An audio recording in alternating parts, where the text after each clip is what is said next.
Bienvenue à cet épisode spécial de Brave, en solo avec Marie-Josée Gagnon.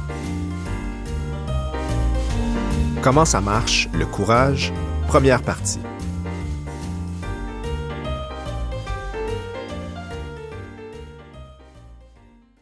Comment ça marche, le courage?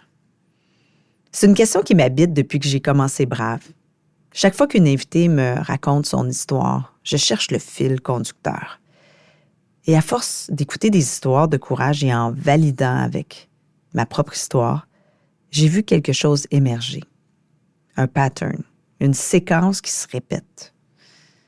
Le courage, ce n'est pas un éclair, c'est un processus. C'est une série d'étapes qui s'enchaînent, parfois lentement, parfois en rafale, mais toujours dans le même ordre. Enfin, selon mes observations. Aujourd'hui, je vous amène dans les 5 premières étapes de ce processus. Le balado suivant abordera les 5 autres étapes. Et vous avez bien compté, il y a 10 étapes dans mon processus du courage. Ça commence par un moment de clarté, un instant où quelque chose se cristallise dans notre tête. On se dit, c'est ça, c'est exactement ça que je veux faire. Et ça peut arriver n'importe où. Dans une file d'attente, en écoutant une chanson, en regardant quelqu'un faire ce qu'on rêve de faire. C'est rarement spectaculaire, mais c'est toujours vraiment précis et ça rentre droit au cœur. Comme si une porte s'ouvrait et qu'on voyait enfin ce qui était là depuis très longtemps. Christiane Germain, par exemple, a vécu sa révélation dans un hôtel de New York. C'était en 1986. Elle venait de passer 10 ans dans la restauration avec sa famille à Québec. Après la vente du dernier restaurant, son frère et elle ont décidé d'aller à New York. Et là, ils sont entrés dans l'hôtel Morgan, un des tout premiers hôtels boutiques au monde. Un lieu qui mélange design, ambiance feutrée, atmosphère créative. Christiane a regardé autour d'elle et quelque chose s'est passé. Elle s'est sentie bien, inspirée, alignée. Et là, elle s'est dit, mais pourquoi on ne ferait pas ça, nous, à Québec? Alors, c'était clair, c'était précis, c'était une vision. Et 2 ans plus tard, le premier hôtel Germain, le premier hôtel boutique au Québec, ouvrait ses portes.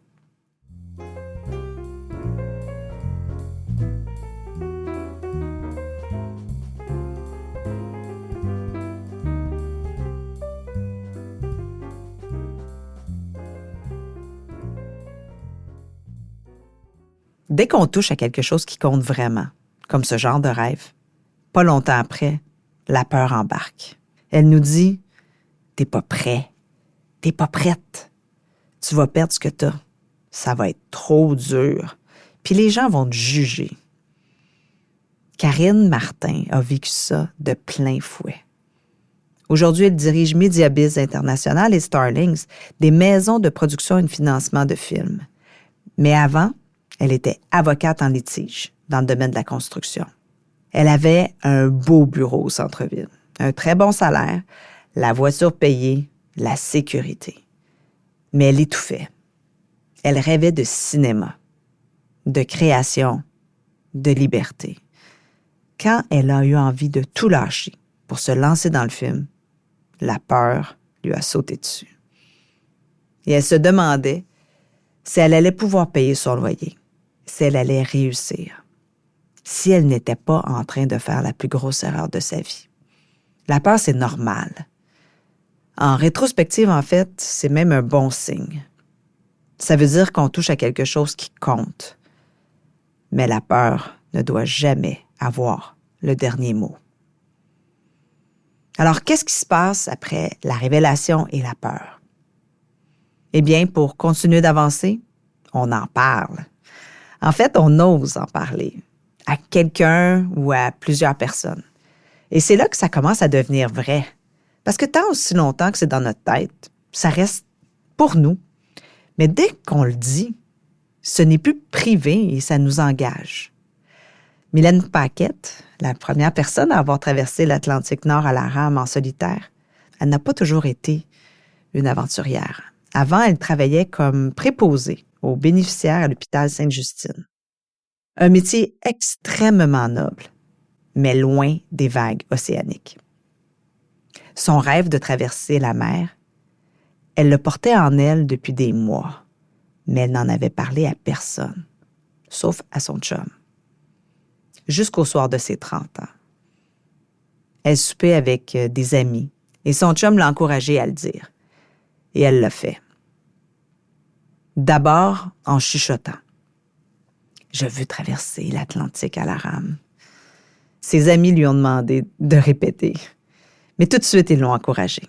Ils ont dit, s'il y a quelqu'un qui peut faire ça, c'est bien Mimi. Et à ce moment précis, son rêve a changé de statut. Il est passé du privé au partagé. Il est devenu réel. Et ce soir-là, elle s'est commise. Elle s'est engagée. Et même si le lendemain de son partage, elle se sentait ultra vulnérable, elle ne pouvait plus revenir en arrière. Après avoir partagé notre rêve, c'est l'étape de la préparation, l'étape numéro 4. On se met au travail. On lit, on sonde, on apprend. On se prépare. Et Nathalie Paladichev, qui a dirigé Ivanhoe Cambridge, n'est pas arrivée là par hasard. Elle s'est préparée. Elle a bâti son parcours avec méthode, ambition et humilité. Elle a commencé comme comptable en audit à Paris. Puis, elle a accepté un poste sur l'île de la Réunion parce qu'elle voulait comprendre la perspective client. Elle a ensuite multiplié les expériences dans plusieurs organisations avec des postes de plus en plus importants et complexes. Elle s'est préparée pour aller loin. Et chaque décision, chaque progression l'ont préparée pour le grand saut à la tête de cette organisation québécoise. Par la suite, il y a l'étape numéro 5, le combat. C'est quand le chemin vers le courage nous rappelle que ça ne sera pas un long fleuve tranquille. Loin de là. Parce que même avec toute la préparation du monde, il y a des obstacles, des refus, des portes qui se ferment, des moments où on se demande si on va y arriver.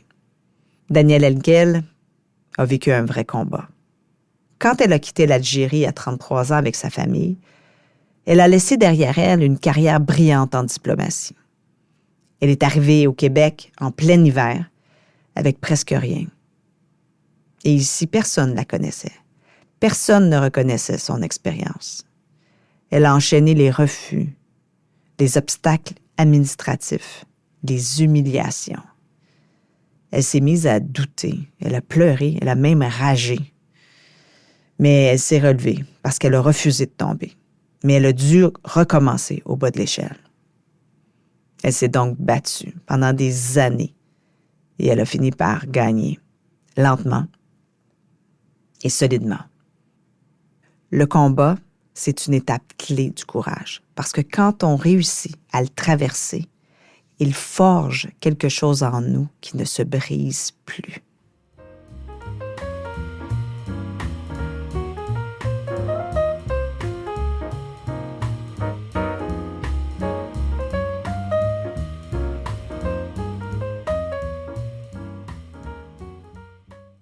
Voilà donc les 5 premières étapes du processus du courage.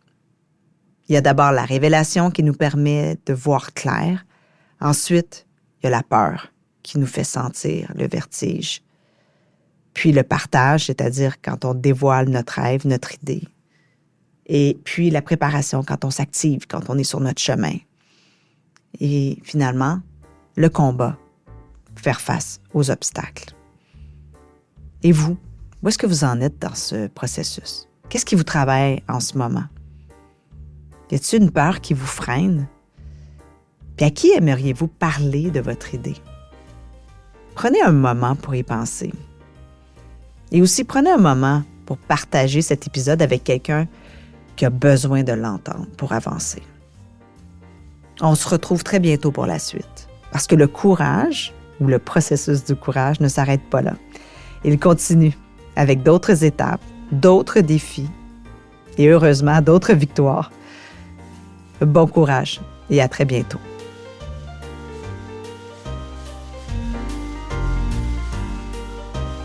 Brave, la série d'entretiens avec des femmes qui ont du cran, est une idée originale de Marie-Josée Gagnon. Rejoignez-nous sur notre site web à braveinspiration.com, de même que sur les médias sociaux. Si vous avez aimé ce balado, osez le partager. Merci de nous écouter.